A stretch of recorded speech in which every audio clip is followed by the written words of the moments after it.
Hello guys, in this video I'll be demoing the mini ChatGPT part 2. So first of all, let me just run the code so that you will see how it works and what it does. If I go into the terminal and then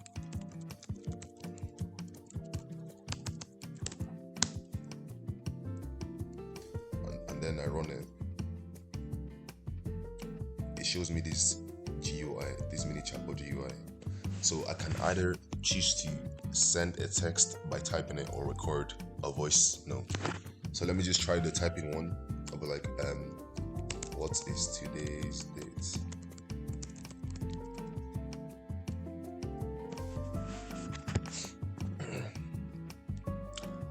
Okay, and then I'll just type in another random thing. Who is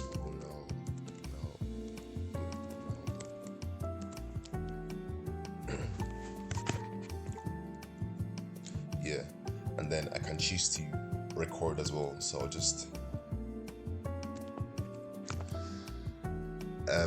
how do I play in the Premier League, and then I select stop.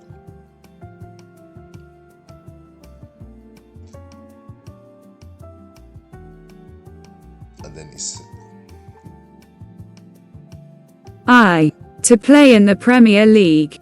You'll need to start by honing your soccer skills and joining a local team to gain experience and exposure. From there, you can work your way up through the ranks, impressing scouts and coaches along the way. Remember to stay dedicated, train hard, and never give up on your dream. Good luck on your journey to the Premier League. yeah. So when you want to like send or record a voice note, you press this record and then it shows red. Then when you press stop, it sends the voice note you recorded to the API. So this is what it shows now. So for the demo, I made a class that inherits from this CTK, and I have 6 main functions, but the first one is responsible for the way it looks. So I just initialized the title, the geometry, the labels, the buttons, and the display area and all that. The second function is responsible for like sending the text and displaying it in the display area. So in this, if I send a text here, hi, or like if I just say what is a noun, or if I try to send a text here but there isn't any text, it's not gonna do anything, and that's because wherever I send, it gets the text and it checks if there is a text. If there is a text and I press send,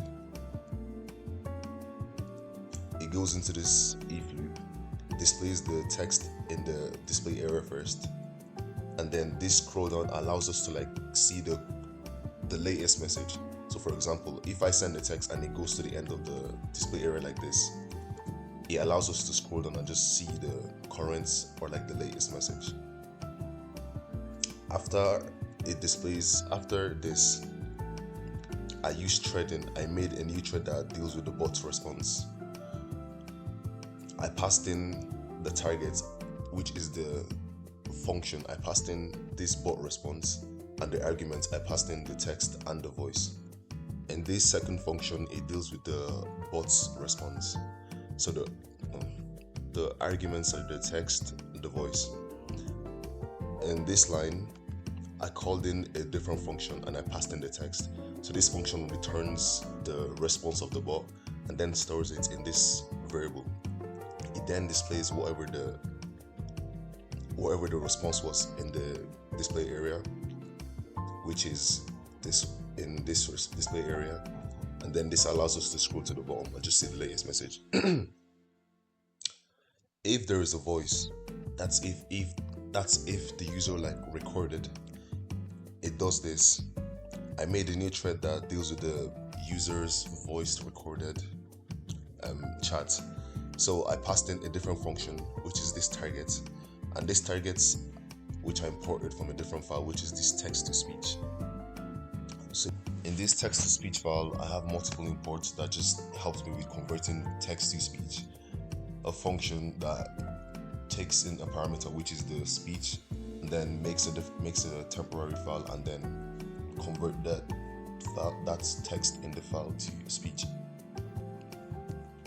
This function deals with the recording. So in this function, if I'm not recording or if nothing is happening, the text and the color of the button stays the same. But if I'm recording, I made the text change to stop and the color to change to red. I then made a new thread, and in this thread I passed in a different function, which is this record voice. So in this function, I called in a function from a different file, which is this speech to text file. So just to sum it all up, this file is responsible for converting speech to text actually. So wherever I speak, it converts it into text, stores it in this file, and then it just returns the speech. So after the speech is returned, I just store it in this user voice. I then check if there was something if the user voice actually contains something, because like sometimes if you press the record button and don't record anything, nothing is actually stored in the voice, so it doesn't do anything. But if there's something there, I display wherever the user says in the display area. I then call in a new thread again, which is this bot response, to deal with the bots, to deal with the chatbot's response as well. This function deals with the interaction with the API. I use try except in case there's an error in this code. It doesn't stop on it just keeps on running. So when I run this code once, let me just run it once more just to see how it works again. I can alternate between text and recording as well. So if I just say hi, it works. And if I can just actually record I can record as well, just alternating, depends on what the user likes as well. Hi, my name is Pythonify. What is your name? Stop recording. Hello Python, I'm glad to meet you. My name is Assistant. How can I assist you today? This code is currently on GitHub right now. Thanks for watching. Bye.